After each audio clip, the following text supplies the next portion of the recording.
Good evening, everyone, and welcome to Thomas Edison Elementary School. My name is Scott Miller. I serve as the superintendent of School City of Hammond.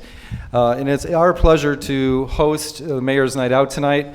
As a complement to this format and event, we are copying it and stealing it.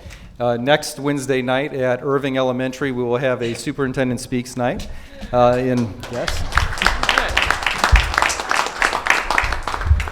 Irving Elementary, in partnership with our PTA, to come in and ask in the community and the parents whatever on their mind with School City Hammond.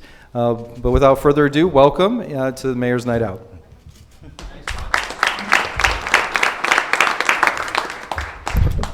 Superintendent Scott, thank you very much for the introduction. Superintendent Miller, I'd also like to thank Amy Hughes, the principal here at Edison. Thank you very much. And before I get started, I want to introduce our 4th District Councilman, Bill Emerson, so he can give you an update on the 4th District. Let's give it up for Councilman Emerson.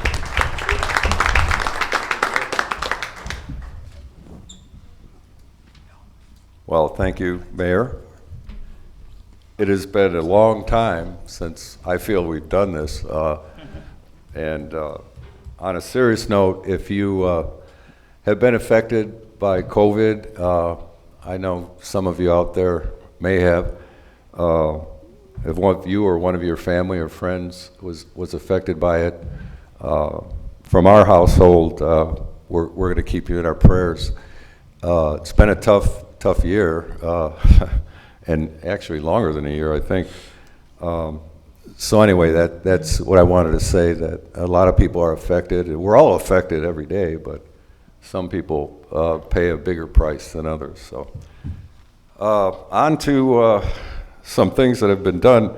You know, I can't remember if I addressed this at the last Mayor's Night Out, but I'm going to give a quick shout out to this project. So the Holman Avenue project from 165th to Munster Town, the town of Munster and the little Cal. It was a lengthy project. I want to thank the mayor who contributed to the funding, and Dean Button for designing and applying to the community crossing program. The mayor chipped in, and of course we did, but now what I know is done this year, these projects were completed. The resurfacing of 173rd Place from Holman to Lyman, the 200 block. The resurfacing of Locust from Jackson to Harrison. Resurfacing of Indy Illy, basically around the park off Holman. And finally, the resurfacing of 173rd from Calume Avenue to Tapper.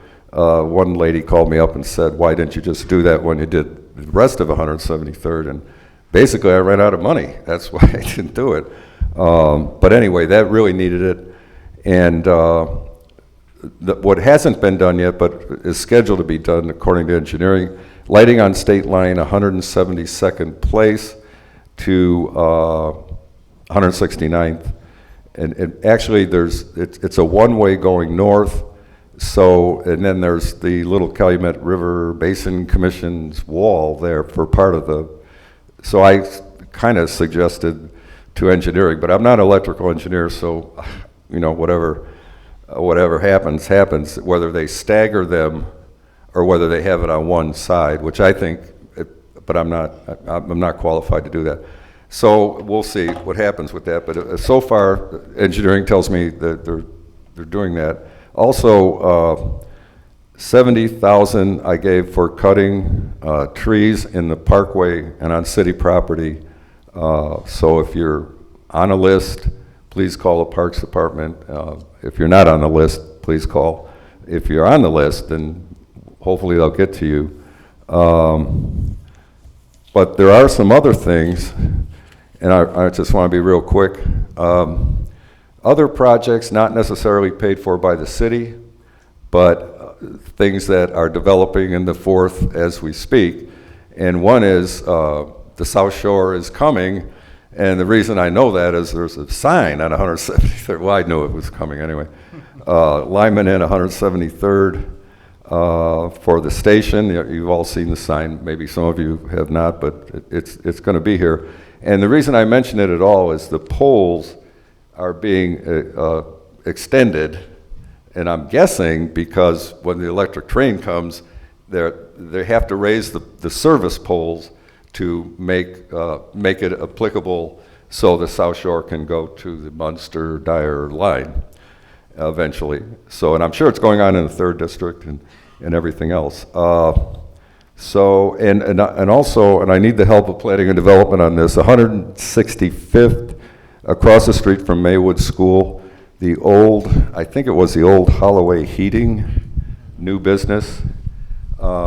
There's something going on there, and I know you told me, Ann, what it was, and I forgot. It's one of Mayor McDermott's favorites. I believe it might be self-storage. But we'll make it really, really beautiful, okay? There's a lot going on. I don't know if it's the parking lot or the building, but it looks great. Yes, there's going to be a new building. They're renovating the old one and they're building a new one, so there'll be 2 buildings. Oh, man, okay, they're building, okay, that's great. They're building a new building with the old one, renovating the old one.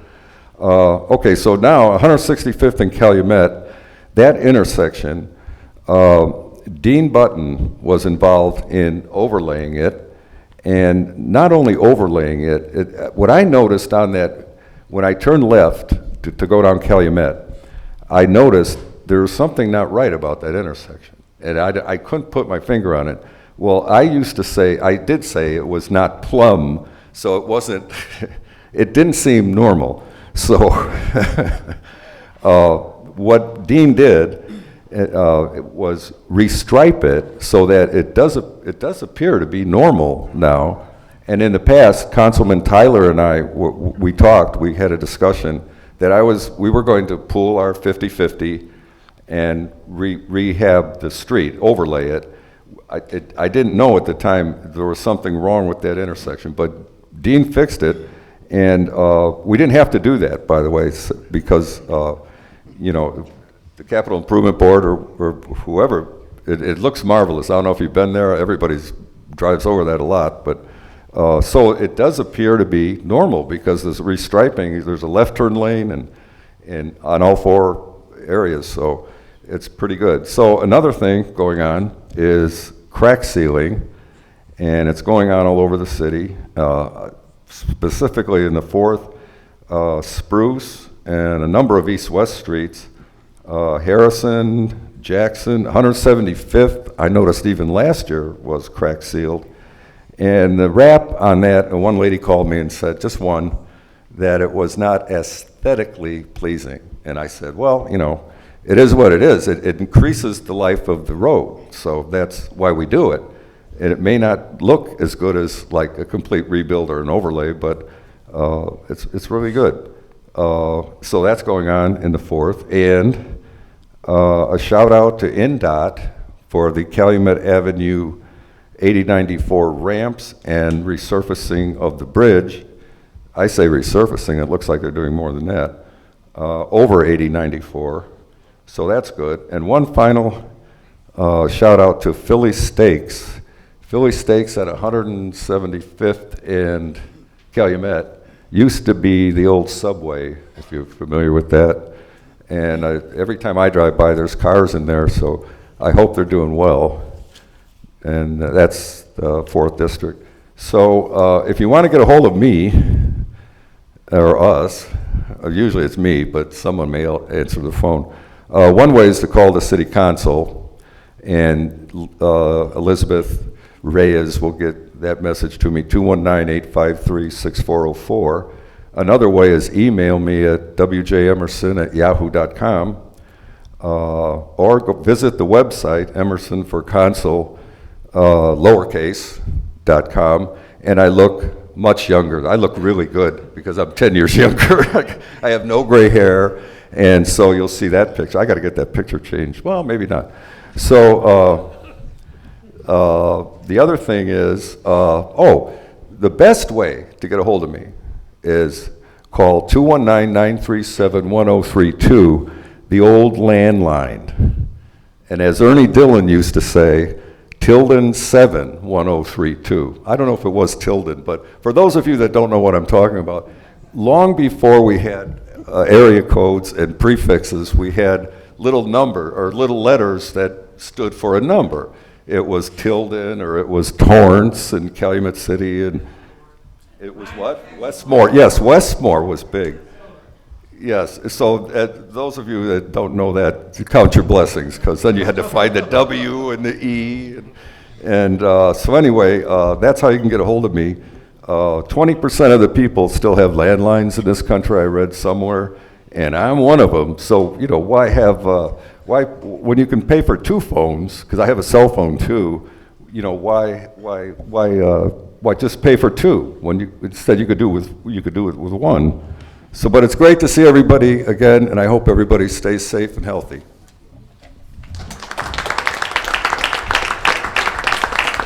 Thank you, Councilman Emerson. I'm part of the 20% also, Councilman Emerson, so I don't know why. It just rings, and it's always like selling me Viagra or something like that. I don't know why I chose that pharmaceutical drug out of any I could have chosen, but I'm just making an example. So anyway, let's go ahead and get started. Hi, Sharon. Evening, Mayor. With Sharon's head of College Bound, and she's the head of personnel. Correct. And she's also Oprah Winfrey for this. You and Donna, right? Donna's back there. That's right. Hi, guys. All right. So let's go ahead and introduce the department heads. All right, here we go. Hi, Mark McLaughlin, Water. Awana Miller, Community Development. Jeff Smith, Fire Department. Megan Flores, City Controller. Chris Sakalaris, Legal Aid Clinic. Andy Short, Police Department. Jeff Long, Police Department. Ann Anderson, Economic Development. Dean Button, Engineering. Jaime Prieto, Water. Ron Novak, Environmental. Scott Miller, Hammond Superintendent. Kristen Hill, Law Department, filling in for Kevin Smith today. Bill Emerson, 4th District Councilman. That's me, sorry. Phil Talon, Chief of Staff. Tom Novak, City Planning. Africa Harbor Planning and Development. Mylan Krasinski, Port Authority. Andrea Edwards, Zoning. Matt Mutis, Sanitary District. Kelly Kearney, Inspections. Jack Smith, Sewer Maintenance.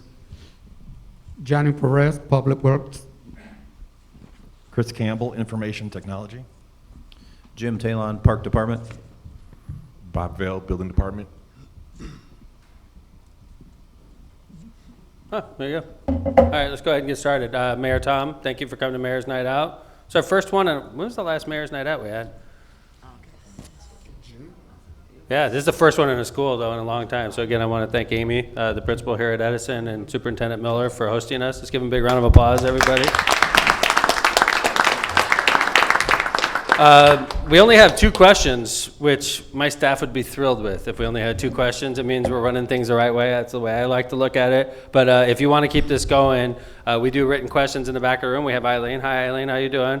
Eileen has forms back there. You can write your question down. The only reason we want you to do that is so that we can follow it up. If you want to put your name down, that's fine. If you want to leave it blank, that's fine as well. But if you put your name down, we will usually follow it up after Mayor's Night with, you know, the result. And if we have any follow-up questions, we could get a hold of you that way. So we have 2 questions right now. We're going to take a couple of them off the internet, raise mining the internet for a couple questions. So Donna, if we run short, take a couple questions from Ray off the internet audience. We do show this live on Go Hammond TV. So Brian Poland, our city planner, is over there. Hey, you were lost in the shuffle. Nice to see you, Brian. Anyway, I'd like to thank the council persons in attendance as well. We have Councilwoman at Large, Janet Venez. Good to see you, Councilwoman. Councilman at Large, Dan Spitali. Good to see you, Councilman. Of course, we have our 4th District Councilman, Bill Emerson, the host councilman. Yeah, Hessville's Councilman, the 6th District Councilman, Scott Rakos. Good to see you, Councilman. I think I got them all. All right, let's go ahead and get started. Okay, we've got 6 questions right now, Okay. Mayor. Forget about the internet questions then. No, I'm just kidding. This should be here, right? First off, I think this one's code. What can be done with residents who constantly will not pick up or sweep their garbage? Just hear it from Code today. Hey, Kelly, what's up? Kelly Kearney started off in Public Works, worked your way to code, and then building, and then Street Department.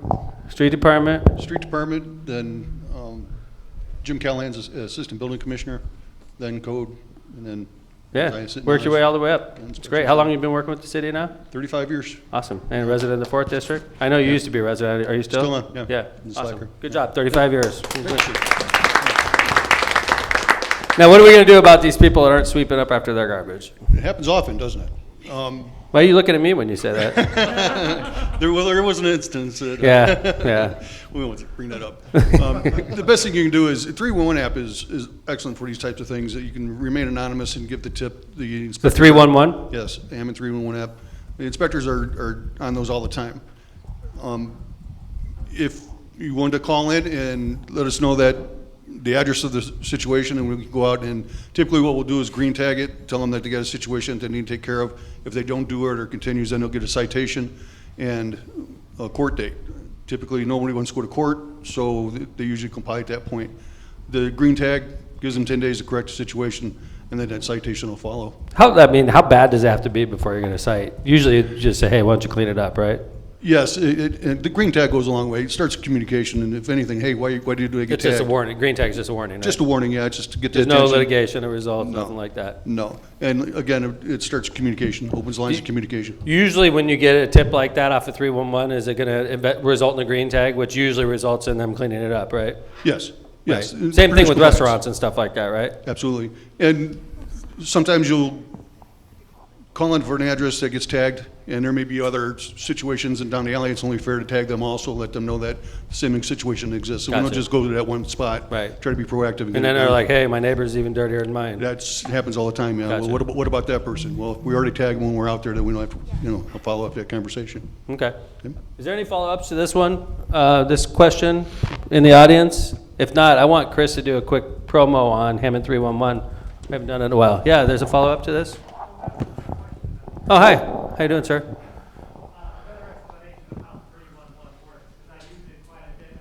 Amazed at how efficient and Thank you. responsive it is. Love it. I'm about to do that. Hey, Chris, we got promo for 311. Big fan. We've been doing this for a long time, Hammond 311. 2011. We were like one of the first cities at the time, and I know a lot of them do it now. Yeah, it's a great product. Most of you guys have smartphones. It's available wherever you get your apps, so it's on the iOS devices, Apple or Android. It's real simple to use.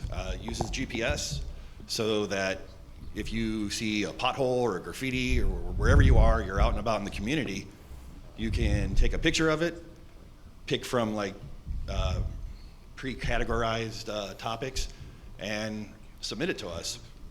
One of the great things about the app is that it cuts through all the red tape. A lot of times you're like, I don't know who to call. There's a pothole. Do I call streets? Do I call the law department? What do I do? You don't have to worry about it. Just tell us what's wrong. The app and software behind it will send it to the right department.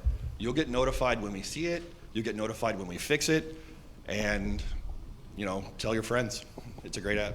Yeah, and some of the problems on there are way harder to clean up than like one day. Like I saw graffiti on this building. That's easy. We sent a crew out there. They clean up the graffiti. You take a picture of the clean building, you're like, done, right? Yeah. But some of them are way more difficult, right? And they can't be done like overnight. Like Kelly was talking about, some of his stuff could go to court and could be in court for months. Right. So, maybe you don't see your ticket get closed, but that doesn't mean that they're not responding, Right. saying, hey, we issued, we're going to court, and Right. we keep you in touch the whole time, so that's nice too. Yeah, awesome.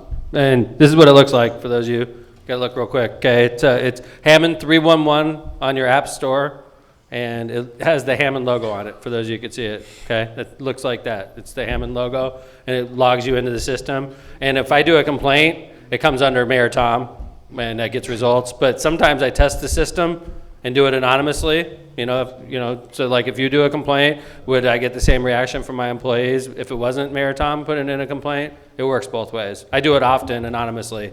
And we take your anonymity very seriously, in the police department especially. But if you're talking about a neighbor of yours that's like working illegally on a house, you don't want your neighbor being like, hey, where'd you get that picture? There's only one place that picture could have been taken. That's from your house, right? We don't do that stuff. Like if you give us a tip, Anonymity is very serious to us. So if you see something going on, tell us, and we'll protect your anonymity and we'll fix the problem. And that's what code enforcement and inspections, that's what they do. And they do it often, right? Like, Hammond 311, Chris, is that the biggest complaint on there? Is it code issues? Large item pickup.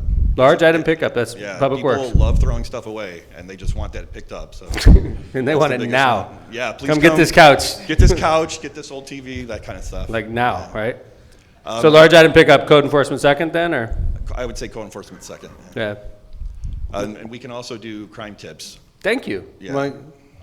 So Jeff or Andy, you guys want to follow that up? How often do you get crime tips over Hammond 311? We get quite a bit of them. We get a lot of speeders. They always complain about speeders and stop signs and the ladies of the night on state line. We get a lot of that. Yeah. It's a good tool. Yeah. So like, that's the thing. I get a lot of complaints also in my office, and I read everything that crosses my desk, and I'm sure the PD is the same way. So even though you're giving a tip and you're like, I gave him a tip, I didn't hear anything. I guarantee you somebody read it. And maybe the tip you gave is a tip that they already knew about, or maybe the tip you gave is something dozens of other people have reported. But it's good to send in your tips. It's good to send in your complaints to us. Like, the more we see it, everybody's heard the saying, the squeaky wheel gets the grease. I never really realized how true that was until I became the mayor, because sometimes you just forget because you got 1,000 things going, and sometimes it's the most important thing to you, and you complained, and I'm like, man, that's a serious issue. I'm on this. And then between the time I talk to you and get to my office where I can get things done, I've talked to 15 other people in the meantime. And by the time I get to my office, my brain's just fried, and I forgot all about our conversation. You need to remind people, hey, Mayor Tom, I talked to you about this last week. You're not being a jerk by doing that. You're being nice. You're reminding me. Mayor, I talked to you last week, and nobody got back to me. It's like, oh, my gosh, I'm so sorry. Squeaky wheel gets the grease. So don't be afraid to give us tips. Don't be afraid to give us information. And even though you're not always getting a response back right away, we are reading it. All of us do. That's what we do. I get complaints from you, I forward it to PD. I forward it to code. Like, I read it, and then I forward it to Phil Talon, my chief of staff, and then I'm like, Phil, work with code, get this done. Like, lots of people read your complaints. They just bounce around from departments. So anyway, any other follow-ups? Yes, sir, in the back. Sure. Is to be able to add multiple pictures. In order to do a second picture, you have to create a new comment and then add the picture. Good point. I think there's the video option. I think I tried it at the beginning, and there might be a limitation as to the size. So Probably. Video would be nice too. That's a good point, though. Multiple pictures, like if it's multiple. I thought we could do multiple. Maybe it depends on the device, but I'll look into that to see where we're at with it. He's our IT guy, sir. Maybe after this is over, you can come up to him. Maybe you're doing something wrong, like I do all the time. Okay. Maybe I would be doing something wrong. Okay. Have you tried turning it off and on again? Yeah. He seems like he knows what's going on computer-wise. Yeah, Yeah. So thank you, sir. Appreciate it. Any other questions? Yes, sir. Question. Do you guys work with Republic Recycling? When people put garbage in the recycle bin, they don't pick it up. Yeah. So They're not picking up the whole load. Right, don't leave it. So do they tell you guys that there's garbage? They don't really tell me, being honest. That's a great question. So Republic is, that's who picks up our recycling, their private contractor that comes in and does it. It's actually worked out well, the relationship. The frustrating part is when there's a complaint, we're a lot more responsive because we work for you. Republic, they work for everybody, right? So what do we do in situations like this? Public Works, where are we? Hey Johnny, what's up? This is Johnny Perez. Johnny Perez when I took over, he was a worker in sanitation, and then he became the boss of sanitation. Now he's the number 2 person at the Public Works Department. And been with the city of Hammond for 25 years? 20. 20? Yes, sir. I'm aging you. Well, thank you. You do a great job, though. Oh, thank you, Mayor. Well, Mayor, we get a lot of complaints from the recycling department. And normally, if you have a complaint, just call us. What would we do in a case like that, Johnny, where they didn't get their recycling picked up? Would we facilitate it? Mayor, we stay on it. We keep calling until they send somebody here. Because in our case, if our garbage is missed, we send a foreman to make sure that is either that particular stop, and we take care of it. Recycling is a little different. It takes forever. Just call 853-6431, and we address your concern. And that's Public Works, right? That's Public Works. You could call my office also, and we'll get you in touch, okay? In a situation like that, and that's a good question because there's hundreds of people watching right now in the public, but Republic doesn't work for the taxpayers like the city of Hammond works for the taxpayers. So if you have a problem with Republic and, you know, you call either Public Works at 6431. 6431, and Mayor, also they can report it to the app, 311. 311 app. And we follow up also. Thank you. Okay? Thanks. Thanks for the question. Another question in the back? Yeah, I thought you changed, you know, services with Republic, because another truck comes with a different name, picks up mine. Same company, sir. They've been doing, the Republic's been doing it since we gave up recycling. Republic's picked up.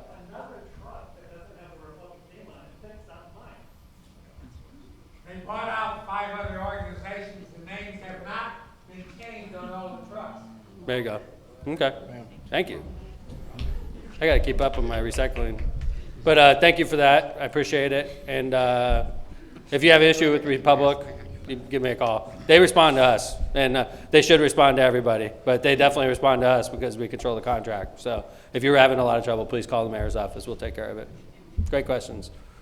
All right. Back here on the info table, Mayor, we have a little flyer people could take home how to operate and download 311. So Thank you. It's back Awesome. here on the info table on your way out. And by the way, you know, we used to do recycling in the city of Hammond, and we recycle so much more efficiently with Republic, and I know it's not always perfect, but the amount of tonnage that we recycle is going up each year. We're doing it the right way.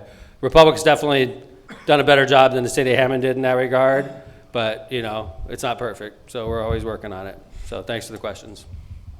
Couple for the police department. What is the rule for automobiles that seem to never move? I think let me guess before you answer. I think it has to move every 3 days, right? Is that it, 72 hours? 96 hours. Dang, 4 days. So if they don't move it in 4 days, we could ticket it, right? Or do you guys mark the tire or something like that? Some of the guys, the traffic guys will mark the tires, but a lot of times we'll put the red tag on and give them 96 hours, and if they have not moved it, then we'll tow it. Okay. Okay, great. Can we get some help with speeding and stop sign violations in the 1500 block of River Drive, please? That's a really good point. I imagine 1500 block is probably by Riverside Park, or is it more in the Schleicher area? Schleicher? Well, anywhere on River Drive is a highway now because there's so many people trying to skip the highway and get to the highway on Calumet, and the traffic is really picked up through Riverside Park area, through Schleicher. I know a lot of Munster residents use it as a shortcut to and from their neighborhood. I think that's a real good point. Yes, sir. How about if you have 3 accidents in your, how about if you have 3 accidents in your front yard in 10 days? Would That's not that good. warrant some issues? That's not good. I agree. And you live on the 1500. Could you describe, is that right by Optimus Park, or is it a little bit further towards? This was some time ago, but we had 3 wrecks in my front yard in 10 days because they didn't slow down. Right. They put the stop sign in, but now they don't use the stop sign. I'm the 3rd house off the corner, and I almost got rear-ended trying to get in my driveway. So are you closer to Northcott, or are you closer to Optimus Right off Park? of Walnut. Huh? Walnut. Okay, gotcha. And I talked to someone in traffic the other day. He said, and I said 45, 50 miles an hour. He said, 45 or 50 miles? I agree with you. And he said, most people can't handle that. Well, most people aren't doing that. I agree with you, sir. I think Most people are people aren't doing doing that. I think people are doing 40, 45 in that neighborhood for sure. Yeah. On River Drive. And I think it's bad over by Riverside Park too, by the way. And they blow off that stop sign also. And the last, And by the way, you're in the right place. You got top 2 police officers sitting right there taking notes. 2 nights ago, 2 vehicles come through nose to tail, that their radios were louder than the thunderstorm last night. Happens all the time, Yeah. all the time. I mean, they're driving people crazy over there. Yeah, I'm sorry about that, sir. But you're at the right place. I appreciate your complaint. And I agree with you on the speed, for sure. And I mean, obviously, radios are a problem as well. That's more of a citywide issue. That's a societal issue, but I know for a fact, I know a lot of people live in Munster, and they use River Drive as a shortcut right through your neighborhood. And I imagine they're going fast. People. Okay. I guarantee that. Okay. Well, all right. Thank you, sir. I appreciate it. You guys get that? Chief and Chief? Thanks, guys. All right, thank you, sir. Not sure what this one is, Mayor. If it's, I think it's the controller, but the question is vending machine license. Yeah, that's I don't a good know one. if- I talked to a gentleman before this Okay. started. This is, the question was, I'm trying to explain your question.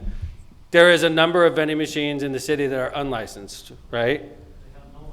Right, and of course, Kristen's here with her first mayor's night, and she's covering Kevin, and we're gonna kick a hard one to her. What's the requirement for licensing? I've been doing mayor's night for a long time, by the way. I mean, 18 years. I've averaged probably 6 to 8 mayor's nights for 18 years. Do the math. It's a couple hundred, right? It's been a lot. I've never heard this question in my life, by the way. I've been mayor a long time. This is a tough question, so maybe Kevin did this to you. Megan, yeah, probably. Yeah. Megan, do we have a application for a vending machine license? I'm sorry. Yeah, we got It's done through our controller's office. Megan, do we have a license for that? No, the city doesn't require any registration for vending machines throughout the city. Are you talking city-owned buildings, or are you talking just generally across the city? So like This if is you the have a big Pepsi question. machine, that doesn't need to be licensed with the city, right? No, Candy all- machines, Pepsi machines. County does some level of registration with them, but we don't require anything. Really? Yep. What kind of vending machine are you talking The about? regular vending machines that goes in all the factories. I know where there's 100 vending machines in Hammond. So you're talking like candy pop. Coke? Any vending machine, Okay. coffees, food, candy, Right. pop, Sandwiches, Pepsi machines, Coke machines. Candy bars, gotcha. I know where there's 100 vending machines in Hammond, and I worked for a vending service for 42 years. And they, on the Illinois side, some of them have the vending license, plus they have a health department license. So it's double license on them. It's revenue. It's revenue that's readily good available. question, It's sir. not being used. That's a good question. Sounds like we don't have anything on the books, but why don't we take a look at it and Certainly. get an idea of what you're talking about? Thank you, sir, I With appreciate that. With respect to the health issues, though, obviously that would be a Lake County issue, whether the Right. health department is going to regulate those. Like if you're selling sandwiches or something, I could see that, right? Fruits, but if you're selling like pop or. Packages, Right, packaged like candy stuff. bars, it's like, right. Right. I mean, although the candy in City Hall looks like it's been there for a while, I'll be honest with you. I wouldn't buy that gum. I walk by there, it's like, it's been that same level for a couple of years. I'm not touching that gum. So. We won't mention who gets the proceeds from that, FOP. So. Thank you for the question, sir. We'll follow that up, okay? Thank you. Mayor, can you tell us why Gavitt people should be comfortable with Hammond Central? Because Gavitt people are Hammond people. I'm a Hammond person, and I live across the street. Well, I don't live across the street from Hammond Central, but I work across the street from Hammond Central. I'm very comfortable. You know, we had 4 public high schools for a long time in our city. I'm glad the superintendent's here, by the way. For a long time, we needed to make this move for a long time. The decision was made by the school board before Superintendent Miller took over. He took over and implemented a plan that was in place to build the high school. It's gorgeous. And, you know, we had an incident that could have happened anywhere. Unfortunately, it happened outside of our brand new high school. It could have happened anywhere. Unfortunately, it happens other places. It happens in this neighborhood. It happens in my neighborhood. It happens all over. Unfortunately, it happened there, and a lot of people are focused on it right now. But I'm really confident in Superintendent Miller and the Hammond School Board and the school city. I know that that's the kids that get to go to that high school are far better off than they were going to Gavitt, than they were going to Hammond High, than they were going to Clark. They're far better off. It's technologically sophisticated, brand new, clean, beautiful, big. It's like a college. I mean, it's unfortunate what happened, but I mean, I think the kids that go to Hammond Central are lucky. I really feel that way. I'm not just saying that. I really feel that way. It's a gorgeous, brand new high school. I'm proud to be the mayor of the city that built a brand new high school like that. So I don't know, Superintendent, if you want to jump in on that. You don't have to, obviously. You're here as a guest.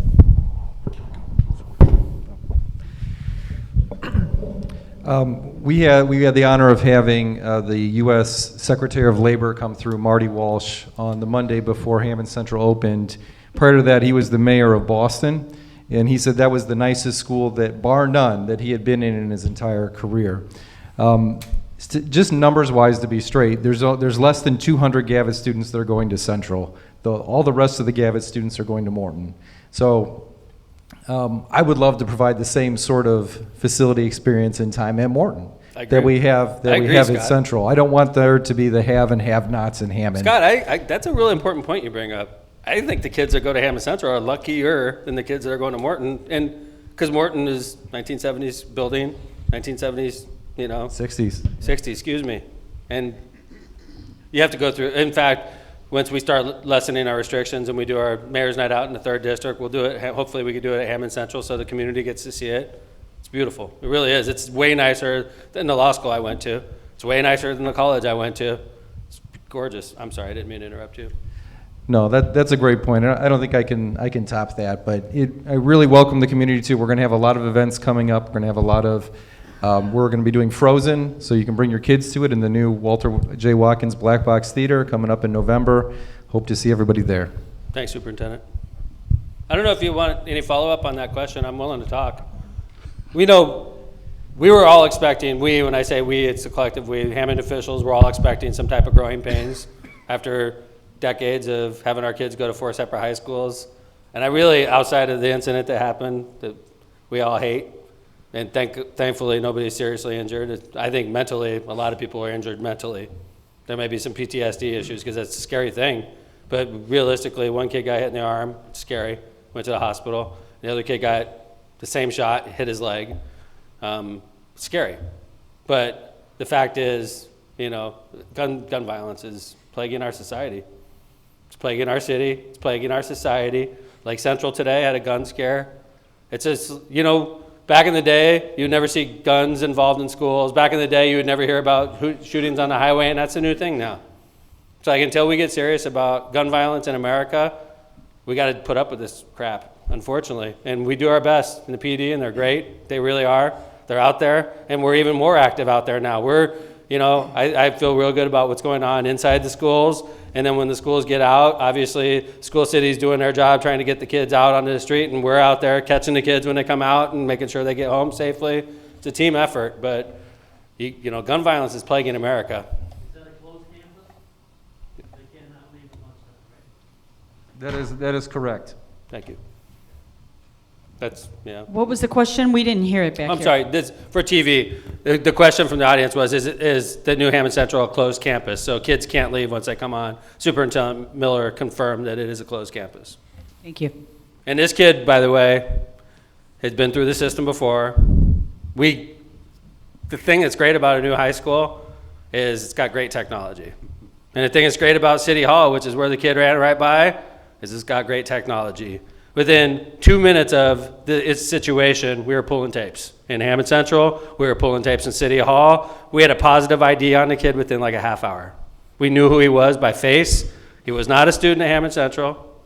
He was not inside the school. He was just a troublemaking kid, 17-year-old kid with multiple issues on his record, gun charges out of Indianapolis. So obviously that's an America problem. It really is. That's a justice problem. And unfortunately, we got to put up with this crap where we live. But, we got to get serious as a country with this issue. We really do. I have a gun in my car. I carry a gun. I'm licensed to carry, all right? And I also, even though I'm licensed to carry, and even though I believe in the Second Amendment, I also know that we have a problem in America. You could still support the Second Amendment and realize that we have a problem.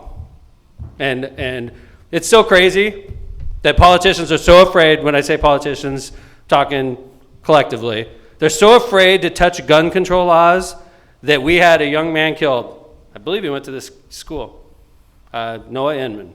He was related to one of my employees. Okay, this young man was playing basketball in his driveway, and some idiot on the 4th of July or the 3rd of July fired a gun in the air.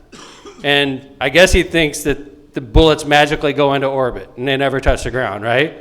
And this bullet went into the air, and we don't know. It could have been fired in Cal City. It could have been fired miles and miles away. But unfortunately for Noah, he's playing basketball in his driveway and dropped dead because the bullet hit him right in the head and lodged in his head.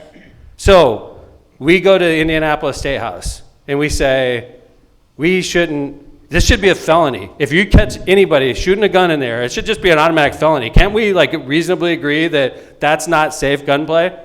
Nope. Didn't even give it a hearing. Not even past first and second reading. It's like, nope, we're not touching gun control laws. Like, can't we agree that you shouldn't fire a gun in the air? We can't even agree on that. You can't even pass a law on that. That, ladies and gentlemen, is a broken system. So you can't really, I mean, you get frustrated and you want to, you get mad at the police, like, where were you guys, right? Of course, you're going to do that. That's a natural thing, but it's not their fault. It's an American problem, and we got to fix it as Americans. That doesn't mean we want to take everybody's guns. It means you shouldn't be able to fire a gun in the air because the bullets don't go into orbit. That's a problem, America's a great country, but we're not perfect. So I don't know if anybody has anything else on that. It was a question about Gavitt students, and I sort of morphed it off into bigger picture. In fairness, a lot of people don't know this, but a teacher took a gun away from a kid in the lunchroom at Gavitt one day. No one ever heard about that, but it happened. There was a situation also with a kid that snapshotted. He was in a Hammond school. He snapshotted because the kids think if you Snapchat, excuse me. It only puts a video up for, I don't even use it. What is it? 10 seconds or less. Like, seems like he's very familiar with it, Phil. Right? I was just testing him. He knew exactly what it was. So the video goes up for 10 seconds and it's gone forever, right? So a kid put up a Snapchat. He was in a Hammond school. He had a gun. He was like, look at me. I got a gun in my waist, right? We got him. Found him. Arrested him. He's not a student anymore. Okay?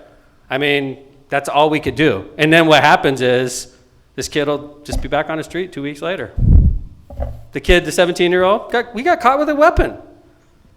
Got charged as juvenile. They slapped him on the wrist. He's back on the street. Now he's shooting in front of Hammond Central. Whose fault is that? Is that Hammond Central's fault? Is that because we have Gavitt kids going to school at Hammond Central? No, that kid's a little jerk. He is. He should have been in prison. Our system's broken, and we got to fix it. And then if we're going to keep sending these people back to just do the same thing, it's not going to get better. So anyway, I apologize. I'm not trying to preach. Thanks for the question. So I don't know what's going to happen to the 17-year-old. Chief, do you guys know anything about that situation? We were charged him, right? He's charged as an adult, if I remember correctly, right? Could you pull up the microphone? We can't. You got a very deep voice, but the TV audience can't hear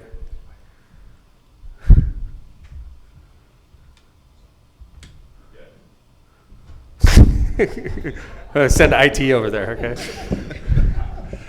Yes, he's been charged as an adult. As an adult. Mm-hmm. That's good, right? Yes. Honestly, I wish the feds would get involved every time there's a situation like that. If it's within 300 feet of a school or something, like automatic federal charges, because that's how you jam them up. You give them federal charges, forget about it. They got to do 85% of their sentence. Give them state charges, they're back on the street in 2 days. And the officers all know these kids. We identified the kid like that. Oh, that's the kid. I know this kid. Arrested him probably 3 times. Whose fault is that? It's not their fault. I don't know. It's sad. So anyway, sorry. Donna? Public Works up next, Mayor. All right. Johnny? I live on 169th Street. Can I get yellow paint on the ends of my driveway because people park in front of it all the time? But that could be a Dean question, too. Yes. Yeah. I mean, absolutely, that could be done. We could put. What's the address on it? 1817. So is that, 1800 block, Is that- 69th Street. What? That's what? Just Northcott? Northcott? Okay, it's just west of Indianapolis. I Okay. mean, so anything's possible, but that is not going to prevent people from parking where they want to, right? I mean, we can stripe it, no parking. Yeah. I gotcha. But inevitably, we would have to have the police go over there and have them tow the vehicle because parking was striped, no parking, right? So it's not typical that we do pavement markings at every driveway entrance. Normally, they're at intersections, at the curb radiuses. So what would we suggest? The person in this situation probably should write a letter to the Board of Works? We could stripe. We had a Well, it would have to recently- go through that process Yeah, first, the Board of Works recently received a similar request on Marshall Street to paint on either side of the curb the approach to the driveway. So it's something that can be done. The homeowner could probably do it themselves too. But we have a paint crew. One of the problems is it's really hard to get paint right now. I know. Yeah, we had yellow that- paint especially, We right? had that problem. Gary Gleason mentioned that a couple weeks ago. That Well, the College Bound logo on the water tower, they didn't have enough yellow paint to finish the College Bound logo, and we can't get it because of supply chain difficulties. So the request would go through the Board of Public Works and Safety, a written request, and then we would make a recommendation, and it would probably be a favorable one to add that. Kevin? Hey, could you talk to Kevin real quick back there? He's on the Board of Works. You get a lot of issues like this to the Board of Works, Kevin? In regards to painting yellow paint on So someone's just like no driveway, parking zones, or like, I want like, if you want. Parking zones and things, yes, but something like someone's driveway, this is probably the second one in a week. Yeah. And we've been in discussions with Gary Gleason and his people, along with Dean. My thing is, everybody's gonna want it. Yeah, I agree. And so that's just something that we're dealing and wrestling with right now. We haven't made a decision on either, the one certainly from last week, but we will. It's just something that I believe, sitting on the board, someone sees it and they see that it might be working for their neighbor, they're gonna want the same thing. So, Yeah. we'll figure it out, And we'll I do mean, what's best. And a great point from the law department was just provided to me. It's like, you cannot be vigilante with yellow paint on your own. Like, hey, I went to Home No, I Depot. agree with that as well. I got my own paint, right? That's Certainly. not allowed either. We know the difference. We'll address it and we'll have discussions about it. And So we'll- if you we'll want do- issues like this, or handicap spots, or anything like that, the proper venue would be to write a letter to the mayor's office, address it to the Board of Works, or to me, right? Absolutely. And if I got it Either to me, way. I would forward it to the Board of Works. Certainly. Okay. We'll address it. Okay. All right. All right, thanks. Thank you. Hi, how you doing, sir? Yeah, the problem is, okay, whenever they park in front of the driveway, you call the police department. Did you just send a letter to my office? Excuse me? Did you just send a letter to my office? No, sir, I didn't. Wow, I just had a letter just like this. Somebody was Really? saying they're constantly getting Well, blocked in. obviously it is a problem then, Yeah. because, you know, you call the police department or you call anybody and nobody shows up. you know. Well, chiefs, if I had my driveway blocked in illegally, you guys are gonna tow that thing right on the spot, right? Yes, sir. So, if you're blocked in, and you're saying that you called and you Well, weren't getting usually relief? I'm blocked out, okay? What's that? Usually I'm blocked out, okay, but, you know. Oh, blocked out, you can't get Right, in. You can't get in your driveway. That's but BS. It's not, I hate to disagree, but, yeah, I did have a police officer finally show up one time, and, he sat there with his lights going till the person came out of the house and, moved the vehicle. Do they live close to you? Actually, it was a social worker for a disabled kid down the street, and, that really amazed me. A social worker would actually park in, you know, I mean, you know, So you live right by Jefferson School in that area? yeah, right. I live right over there, and, you know, I mean, I just, you know, would like to have, you know, is there a number we can call, or we can call a tow truck to get it out there to, you know, have it towed? Well, we I have mean, city tow. I Just mean- after hours when it happens, you'd Yeah, have to call It 911. happens all the time. Well, yeah, okay, you call 911 and, All right, sir, could know. you do me a favor? Did you put your name on the Yeah. sheet? All right, Donna, forward that to me. I'll Yes, follow sir. this up tomorrow, okay? And plus, I've got neighbors actually using that driveway too, that they shouldn't be in there, you know? Right. You know, they'll pull in there to unload their stuff, which, I try to be a good neighbor, but Yes, sir. obviously it ain't working real well. Well, I'll tell you what, I'm glad you put your name down. We'll follow it up tomorrow when I get back to work, okay? Thank you, I appreciate it. Sorry about that. Bad neighbors. All right. Up next, Mayor Hammond has a lawn program where the city's property's grass is cut twice a month. I noticed the intervals between cuts are getting longer. Is there an explanation for this? I imagine, I'm going to pass off to Kelly Kearney. I imagine it's because the grass isn't growing as fast during this time of year. I imagine. This is not a good program to be part of either. If you're getting city cuts on a piece of property you own, you're paying for it. You're just not paying for it now. We're leaning your property so that when you actually sell your property, we get paid. We call it a weed lien. It's illegal under Indiana law. And so if your next door neighbor doesn't cut their lawn and you know, it's owned by a couple out of Florida and they don't even care what the condition of the property looks like, we send our city cuts out there, and it's not a cheap cut either. About $35 to $40 a yard, plus there's a recording fee of $200 in August, and if we record it again in November, there's another $200 there. So $400 not a for good the deal. season, we're not a lawn service. Right. It's a lot of And we paperwork. make it, it's punitive. It's a lot of paperwork, it's court time, it's tracking, billing. And how often do we get our money back from weed liens? I mean, it's a regular thing with you I'd guys, say it's right? probably 45, 50%. Yeah. Especially if someone's buying a lot, they'll have to settle that with taxes. When they pay the property taxes, buy a lot. There's been a lot of that going on. So was I right, the reason we're stretching out the frequency of the cuts? Yes, certainly partially. It's also financial. We go to 3-week cuts. 3 weeks is just about the time it starts looking pretty shabby, but contractors are pretty good about being on time for that. We're cutting probably 400, almost 500 properties. So it's time, it's money, and it's a lot of work. It's a lot of work to keep track of all that. Yeah. But when I first took over, when we all first took over, we didn't even have that system, right? The weed lien system? No. We were just living with it, basically. Exactly, and we were just paying the contractors, basically. We were a lawn service. Yeah, we were, and Somebody- we never really got our money back. No. And when I took over, it was a common occurrence during parts of the year to see houses with like 4-foot long grass because we didn't really know how to take care of it. Keep in mind, when I took over, people in East Chicago, all the politicians got thrown in jail because they were doing work on private property, so we didn't want anything to do with that. So we were really nervous about sending city workers or city vendors, in this case, on private property. Under this system, it's legal to do it as long as we lien your property, and that's what we do. So I didn't recognize Peter Kadick, former Hammond City judge and current North Township board member. Good to see you, Peter. Thanks for being here. Former state rep also, excuse me. So, how you doing, sir? Had to do with city-owned property. You know, Okay. Not property that is. So like taken redevelopment over. property? So like, for example, a park, a city A park. park, okay. Yeah. Good. I love park questions. Jim? In the Hammond redevelopment, they oversee a number of properties. Now, again, that's where this question. No might problem. be We'll coming follow it from. up. We got parks right now. How often do you cut in the parks? Like, Public Works takes care of the parks, actually, so they're out there, I think, every week. Yeah? I believe, yeah.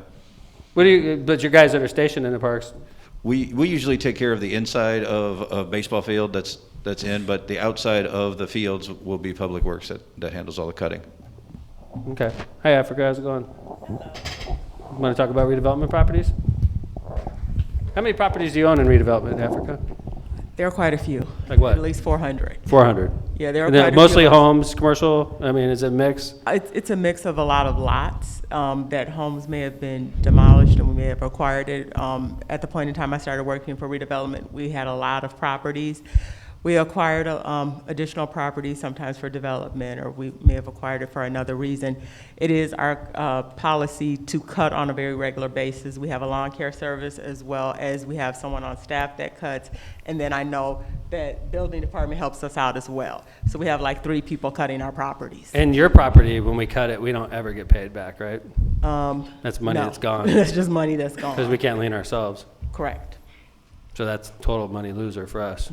See, when we do the liens on your neighbor's property and we're cutting for them, we're getting that money back. These cuts that we're talking about, we're not getting our money back, we're paying for it. So how often are you cutting right now? Are we extending the frequency because we're trying to save money and it's not growing as fast, or is there any like set schedule? It's a set schedule. I think three weeks, 3 to 4 weeks, something like that. Yeah. We have quite a few. So if it starts to look bad, if we get complaints, we send someone out sooner. But we do have a schedule that it gets cut on.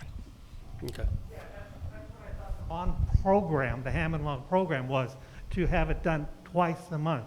And now Africa says it's 3 to 4 weeks, which is, why I asked the question. Right. Okay. Thanks, sir. A couple of questions in regards to the South Shore next, Matt. Sure. What will the West Lake Extension and the bike trail overpass at 169th look like when the train starts running? Good question. I just got this question. A letter sent to my office, and I had my city engineer dig on that. There's a lot of concern that the bridge is going to have to be replaced. There's a lot of concern there won't be a bike trail to Monon, which is what we're talking about in this case, after the new South Shore line comes in. So, Dean, could you clarify that for the crowd, please?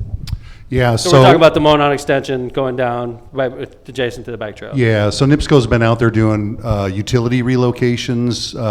They moved a power line on Blaine from the west side of the street to the east side of the street. The bike trail itself, the bike trail bridge, won't be moved, right? That's a permanent structure that will not be relocated. That's the one going over 165th.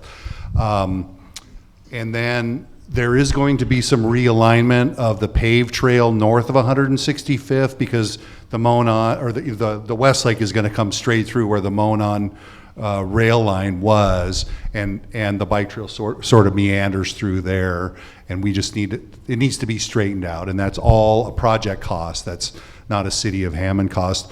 I will say that the bridge that was recently constructed, probably about 5-7 years ago, going into Munster, And Little Cal. right? That's over the Little Cal, Yeah. on the Monon pedestrian bridge. It is in the alignment of the Westlake, and so that we struggled with where we were going to put that bridge, to the west or to the east of the proposed Monon or the Westlake alignment, and we thought that, and we decided, we all agreed in cooperation with the town of Munster, who was a partner in that project, to put it on the east side of the bridge, of the Westlake Bridge, in order to easily connect to the Little Calumet River Trail, which we are in design of a new pedestrian bridge to go over Calumet Avenue on by the Little Calumet River. So, So the bridge that goes over 165th will not be moved? Correct. But the trail will probably be relocated, but the bridge won't be? north or south, a little bit south of the bridge, and certainly north of the bridge the trail will be realigned to accommodate the Westlake. Gotcha. And there'll be a boundary fence between the trail and the Westlake. So is the Westlake gonna go north of 65th, is it gonna go into the cemetery, or is it gonna go more towards the street? So it will be on the east side of the Monon Bridge. It will Gotcha. not go in the cemetery. It'll Okay. be between Blaine Gotcha. and the trail. Gotcha, okay. Yeah. Good. And then as it goes south, it'll So stay on the bike trail on the the, east side. and the South Shore line will be real close to each other? They'll be right next to Right. each other, and there'll be a boundary fence Gotcha. separating the two. Okay. So nobody wanders across the Westlake Gotcha. track. Cool, thanks, good question. Thank you. The station on 173rd, Mayor, when is that coming? It's coming with, now keep in mind, the station we were pushing for didn't match up with the station that was being pushed by, I don't even know who was being pushed by. I think Congressman Pete, but I think Purdue was involved. There was a big push from outside of Hammond that we should have a station for Purdue. And that was the 173rd Street station. They always pictured that as like Purdue students from Chicago will go to that station, they'll get off, and they'll take 173rd, some type of shuttle to the college. We were never crazy about that station, being honest with you, okay? The city of Hammond's always pushing back on that station because we don't really want high-density TOD down there. We like the small neighborhood feel down there, but the South Shore and a congressman at the time, Congressman Pete, were pushing real hard for that station. We wanted the station downtown and the Gateway. The Gateway is the big one. That was the one we fought for. And I think downtown should be the second stop. We will eventually get that one, but the station that was a compromise station is 173rd. Last I heard, Brian, why don't you grab the microphone on this one, Brian? The South Shore lot is going to be south of 73rd over there, over by the cleaner, last I heard, and the actual platform itself will be just north of 73rd. Is that still the same? What we're seeing right now, and Dean, correct me if I'm wrong, but we're seeing the parking lot on the north side of 173rd and the station on the north side of 173rd. Okay, so we won't have people walking across 173rd then? Right. Gotcha. I think it's a good opportunity to develop 73rd over there, and I'm very concerned like you are, and we're watching like a hawk. I promise you, I have tons of friends that live in that area, and I have tons of friends that love it because it's a quiet little neighborhood, and I get that. Now, the Gateway Station, collectively, we're looking at that a lot different. I think the Gateway Station is going to be busier. You're going to see a lot more housing development going in, like condos and things like that. That's a busier station. Downtown is going to get busier. I don't really want to see 73rd blow up into be a big station, but I know that the parking lot's pretty big, right? Yeah, I believe that ultimately it was around 700. How many spots are in the East Chicago lot, Matt? How many spots are in the East Chicago lot? It's about the same, isn't it? It's larger. It's about 1,200 spots. Still, it's insane. Yeah. Nicky said they were going to phase in the parking at 173rd. That's insane. Based on nobody's going to use that lot. It doesn't make sense. I'm not frustrated with you, Brian. No, and I'm just going to say that was always my contention. It's like you're building a big parking lot on Main Street. Who's going to come up to Hammond? And then the terminal in Dyer is going to be huge. Yeah. Things that you could say that I can't. But I'll be honest, so we're pushing on that one. I know how sensitive it is, okay, ma'am? We're gonna push on that. I'm sensitive because I know what that neighborhood's like, and I want it to stay like that. Mayor, I think the question was also when, right? So Sure. 2024. Oh, really? Is that the date? 2024 is operational. Yep. Operational? Yeah. Okay. That's the schedule we received from NICD. Hammond's probably gonna have $200 to $250 million spent in it in the next couple of years with that project alone. It's a massive amount of investment that's going to take place in our city, which is a positive. I understand there's concern, ma'am, and I get it, and I promise you we're watching out for you. But, you know, there's a lot of this stuff we're in control of, and a lot of it was being driven by the congressman. And I'm talking, when I say congressman, I'm not talking about Frank Mervan. Frank Mervan's our current congressman, but this all took place years ago. All this deal making took place way before Frank got in, so. Did you have something? I'm sorry, Phil. No, Mayor, I just wanted to bring up, because I think it's important for especially the 4th District people and folks like myself that live over there. We're in very preliminary discussions about traffic control. I'm glad you said that, by the way. You literally you could walk to the train station from your house. Absolutely. Easily. I'm on 174th Place, Park Place, 174th and Park Place. But people coming, for example, from Illinois that will take River Drive and be heading east could potentially drive down 174th, which is right by my house, to get to the new station. So internally within the city of Hammond, obviously we have 3 years, we are talking about discussion about how can we control traffic to make sure a lot of people are not driving through the neighborhoods and interrupting neighborhood traffic. True. Yeah. Good point. And I live by Purdue, like right by it, and it's great most of the year. And then when their kids are in school, it's a total pain in the butt. You got cars all over flying through your neighborhood and all that, and it's like, I mean, it's a price to pay for living close to Purdue, which is a great neighbor to have, right? I mean, living close to a South Shore station is going to add value to your property. And there's some people that would want to live right next to it so they could walk out of their house and walk right onto a train. There's a lot of people that think that's great, and I understand you may not feel that way, ma'am, and I apologize. But I don't think it's going to hurt the value of your home, though, I'll be honest with you, having a train station so close. So, and I understand that this is, doesn't make everybody happy. We're just trying to give you the facts, so. Any other questions on the South Shore expansion? Is it true that you have to change trains in downtown Hammond to get into Chicago? I'm not positive on that. Yes, you'll be, so theoretically, let's say you get on the train in Munster and you want to go to Chicago. The thing about the Gateway Station that was so important, that we fought so hard for, is originally the trains from Dyer and Munster were going to go straight to Chicago, and leave the city of Hammond, and then our current South Shore line would go straight to Chicago, and those two lines would never touch. They would finally touch in Chicago, which is where the economic development happens. So they touch them in Chicago, and we were going to be dumping tens of millions of dollars of infrastructure work and economic development into Chicago, which makes no sense. We're using our money. Why don't we benefit Indiana City? So we got really involved in this project from my perspective, and we pushed real hard on Congressman Vysotsky at the time, saying, I made fun of him, saying, we're building the Gary Airport at the time, $100 million at least in the Gary Airport. I said, so let me get this straight. We're doing $500 million on a new train line, doing $100 million in the Gary Airport, and if I want to take the train from Dyer to the Gary Airport, you have to go to Chicago first. Only in Northwest Indiana we do that dumb kind of stuff, right? And I was beating them up on that issue, and it made them look foolish, and they backed off. They were like, we're getting beat up, it makes no sense. So they said, okay, Mayor, we'll touch them at the Gateway Station. Those two lines will come together there, which is huge for us. So now you get on a train in Dyer, you go to the Gateway Station, you get out of the station, I believe you go upstairs, or you go from upstairs to downstairs to catch the line into Chicago. You won't have to leave the station, nothing, it'll be right there in the same station.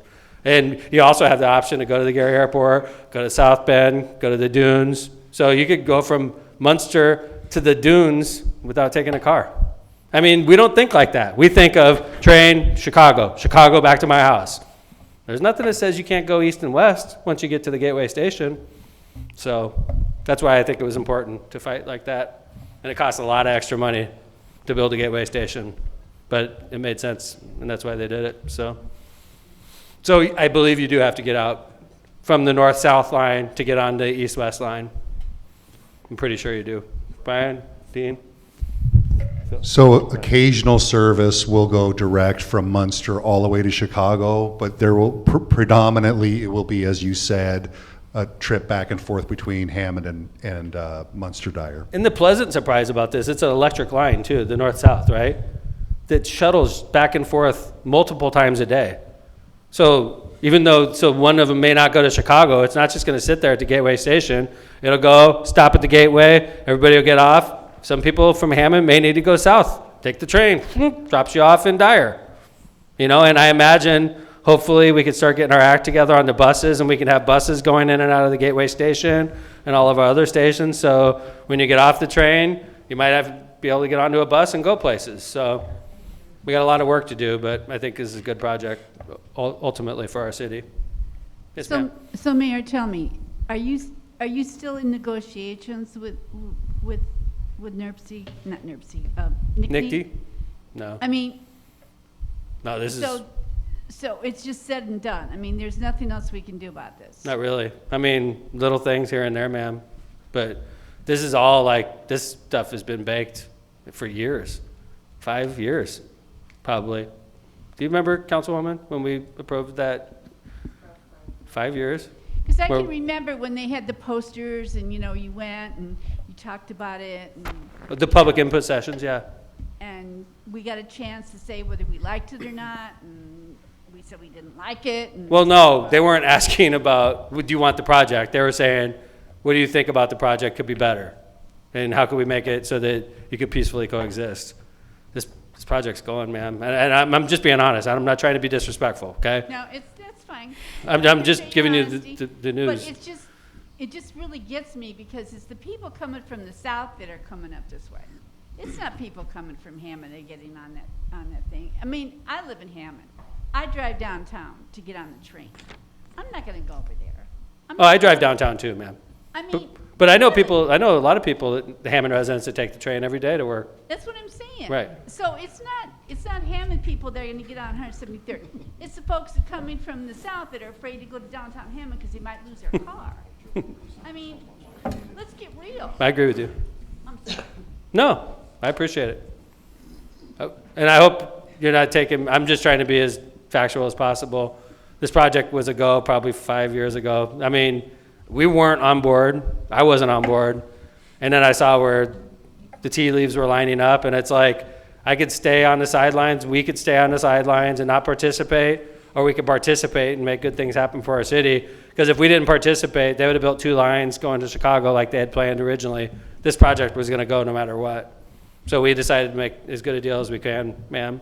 And I understand it's not perfect, and if there's things that don't work with your house, or if there's things that you're concerned with, then please tell us and we could try to change it. But as far as whether or not this project's happening, and I'd say it's 100% happening, 99% happening, for sure. Thought that the money would never come. No, the federal money's there. They made, that federal money was there, yeah. So I hope you don't take my bluntness as disrespect. I'm not trying to be disrespectful. I'm just trying to be honest, so thank you. I'm sorry if I made you upset, so. I don't like that either. And maybe there's some way we could push on that, because I don't like that either. Because I drive by the East Chicago station every day of my life. East Chicago station's 1,100 spots, is that what we said? That lot is 15% full, and it's been like that since the pandemic started. So why in the heck would we create this humongous parking lot when we don't have the capacity? We have too much concrete in our world. We don't I agree, have ma'am. anymore. So I think that's a good place to push. Why don't we start on that one? We have been, Mayor. Good. I mean, every week. Well, I then have maybe we should fire off another letter then. Every week, I'd be happy to draft one for you, Mayor. Mm-hmm. Every week, Brian and I meet. I had a meeting with Nick D earlier today and their design team. I got an idea here. And we're pushing back on the size of that. Could you guys put your space. name on the complaint? And I promise you, when I write a letter to Nick D, I'll copy both of you. I'd be happy to go to the meeting with you. That'd be great. Yeah, well. I so suggest you get them in that meeting. Because it is a remote meeting, and I have Do it to. on Zoom. Understood. Understood.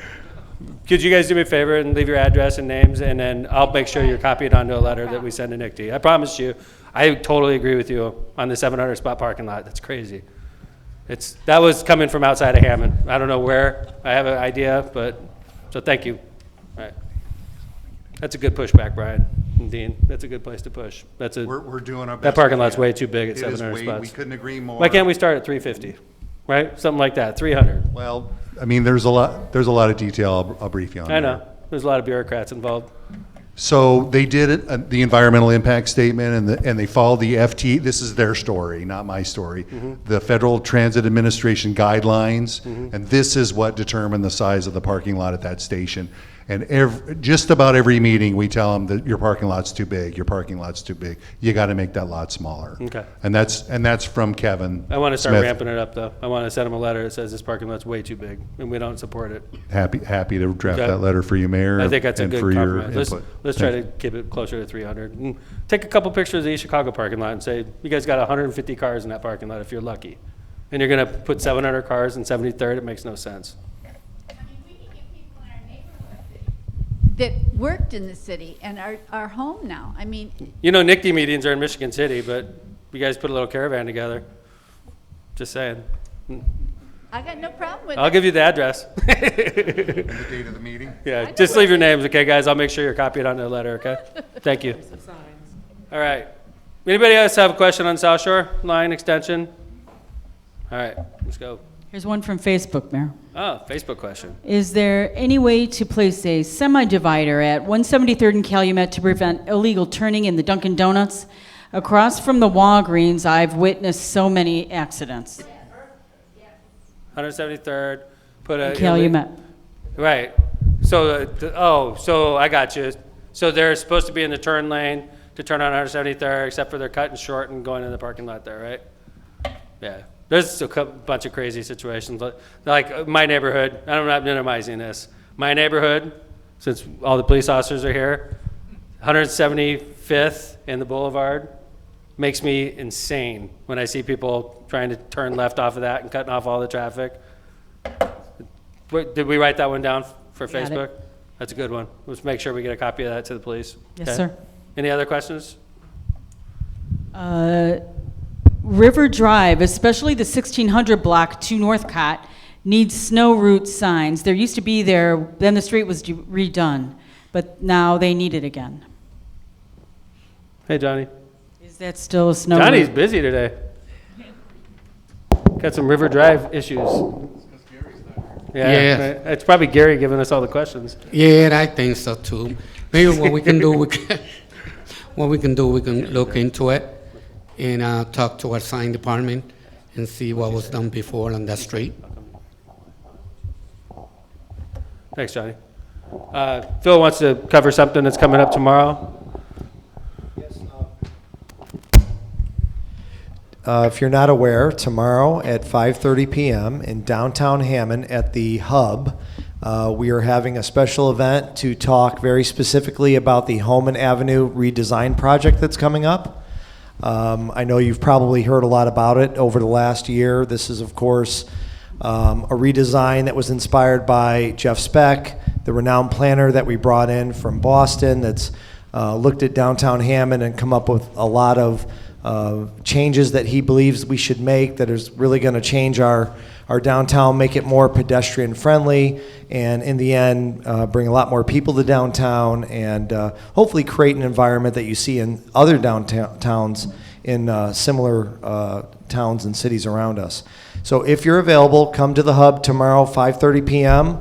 You'll hear all about, very specifically, what's going to happen on Holman Avenue, and then we'll probably talk a little bit about some of the residential projects that are also moving forward in downtown as well. And Phil, just to piggyback on that, it's going to be streamed live on the Go Hammond Facebook page and gohammond.tv for those who cannot make it. Thank you, Ann.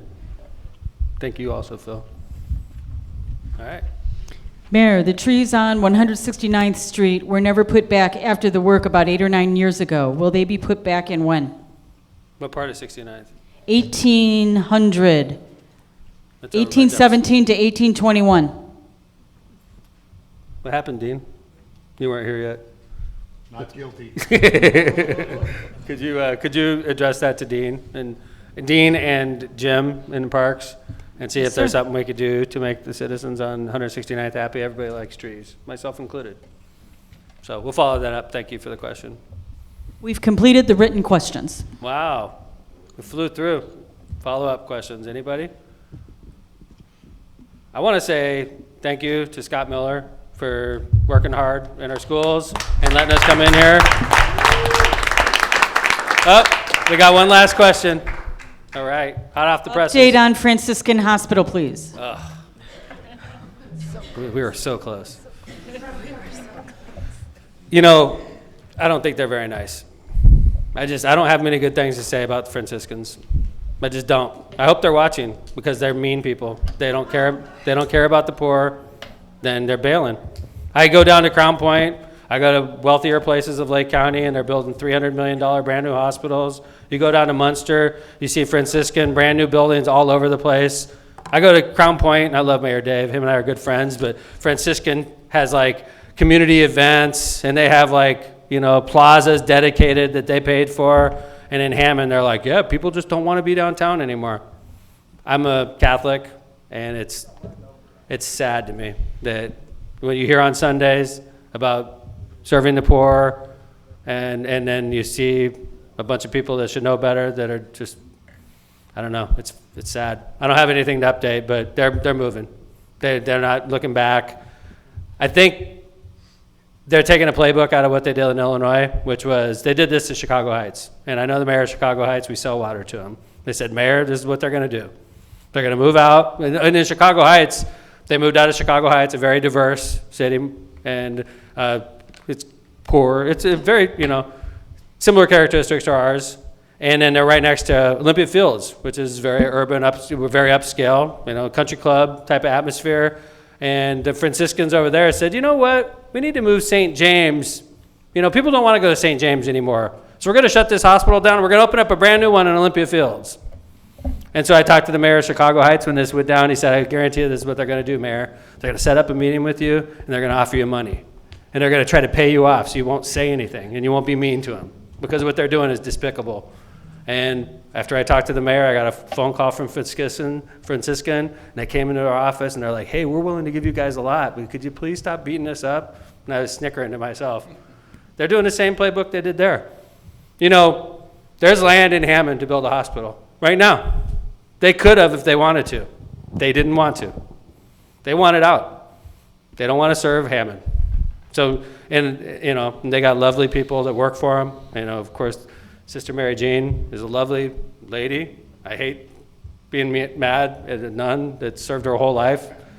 But what they're doing is despicable. There's nothing I could say that's positive about it. And to top it off, the CEO of the hospital was sending drunk texts to one of my employees, being mean, saying, "Oh, you guys want to fight? You guys want to fight, huh?" It's like that's a president of a Catholic hospital sending drunk texts at 2 a.m. to my employees. This is what we're dealing with, So I don't think they want to talk to me either. Every time somebody says Franciscan to me, my blood pressure goes up because it makes me so frustrated. If they would have said, Mayor, we want to build a brand new hospital in Hammond, just like we did in Michigan City, where would you want to put it? I'd be like, got a spot for you right now. And we would have done well. And they would have been serving the poor, and they would have been doing a good job. They would have been making money. They just never asked. They'd rather be in Munster. They'd rather be in Crown Point. They don't want to be in downtown Hammond anymore. I don't know anybody got anything else on that? Seriously, does anybody? Phil? The receiver of the drunk text? I'm not supposed to talk about that, I apologize. I think that what really gets me is the day they reached out to the city, and it was me actually, and said, hey, we want to sit down with the mayor in an hour because 2 hours from now, we're going to make an announcement about how we're closing downtown. What did he say? What did he say to describe the announcement? It was a very positive thing. Oh, we're going to have, $35 billion of new development or investment in downtown Hammond. Of course, he was talking about demolition dollars. Didn't he say it's going to hurt? It's going to hurt a little? Yes, it said something. It was something along the lines of, it's going to hurt a little bit at first, but then after you understand it, you're going to be comfortable with it. The demolition's going to be huge for you guys. Huge money coming in. I promise you, the thing is, I've had some time to think about this. I'm not happy with Franciscans and their decision. It's despicable. There's nothing else I could say about that. But let's keep in mind a couple things here. They never paid a penny of property taxes for the 100 years they were in the city of Hammond. Not a penny. Okay? Most of their employees didn't live in the city of Hammond. Okay? And when people in Hammond wanted to go there, like Councilman Warple, the council president, wanted to have an operation done in that hospital. He's like, I went to Franciscan. I said, I want to do it in the Hammond campus because I'm a Hammond councilman. They said, you can't. You got to go to Munster. No, they sent him to Dyer. He's like, but I want to do it here. No, we don't do them here. And then a couple years later, they come up to us and they say, people just don't want to get operations in there anymore. You've been steering them out of Hammond for the last few years. And now you say nobody goes there. It's very sad. But I promise you, we're not giving up on anything. But then again, like I said, we're not going to lose a penny of property tax income. You know, very few Hammond residents work there. You know, there's probably 100, and hopefully we can find other jobs for them. But it's a sad thing. But I promise you, we'll make a positive out of it. We always do. Okay? Yes, ma'am. Yeah? Okay. I don't know if it's going to be that spot, though. See, let's be honest. Let's take a step back, okay? That's a tough place to put a hospital. It's complicated by another city on the other side that uses it more than Hammond does. Cal City, that's their hospital, okay? And then you got the Illinois-Indiana thing going. So if a Cal City unvaccinated, if uninsured person from Cal City goes to that hospital, gets treatment done, the money that pays that hospital has to come from Illinois. And I don't know if Illinois is very in a big hurry to give money to an Indiana hospital. So maybe they slow it down a little. I think this is devastating for Cal City. I do. But like if you have a heart attack in this neighborhood, then they're going to probably take you to community before they take you to St. Margaret's, right? So, and when you look around the city, like in my neighborhood, I would definitely go to community where I live. And then you go in other parts of our city where you would go to East Chicago for your services. So it's limited impact on, it's mostly the downtown area that's affected, but Cal City, you know, it's really devastating for them. It's just not a nice thing. It's just not. But going back to your question, we do have a place.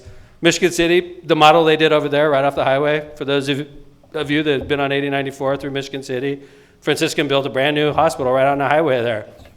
Wish we would have had the same opportunity in Hammond. We have a spot for them. We didn't. But we've been in contact with Methodist, University of Chicago, and we're all ears. So if I have an opportunity to bring something like that, I promise you we'll be screaming from the rooftops, okay? But we're not giving up, okay? But that location, I don't know if that's going to happen because of the complications, okay? Any other questions? Yes, sir, in the back.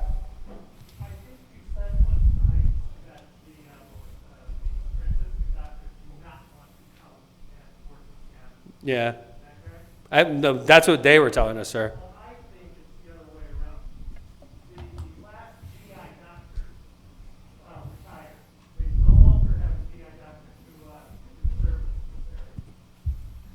Yeah. It's not, I met plenty of doctors that were outraged by this, sir. Plenty. They want to work there. And they said they've been steering patients out of this hospital for a long time. It's just a sad thing. We're not giving up, though. And we've been in tough spots before, and we seem to pull ourselves out. You know, like the other day, we cut the ribbon on the last parcel in River Park Apartments, the old River Park Apartments, which was a huge negative for us, and now it's worth 3 times what it was worth then. We took a negative, turned it into a positive, and this is a big negative. But we got a lot of momentum downtown. I'm hoping we could flip it around, make a positive out of it. But I don't see a hospital at that location. If we see another hospital, I think it'd be closer to the highway, personally. Okay? And further away from the border. I think that was a big challenge for St. Margaret's being right on the border like that. So thank you guys so much for coming to Mayor's Night. We appreciate this. I know next month, I think the next 2 months Mayor's Night are being rescheduled, right, Donna? No. You need to talk to my staff. I did not. Yeah, we'll be in touch on that. Yeah, I'm pretty sure the next 2 Mayor's Nights dates are getting rescheduled, so you may want to give us a call tomorrow there, Yes, Donna. sir. And then, yeah. Saturday, we have a 9/11 ceremony at the brand new flag in the north part of our city, right by the data center. You get there through the marina, right, Mylan? Yes, sir. We're going to be open that day? Oh, yeah. Could you say a little bit about that ceremony? Do you mind?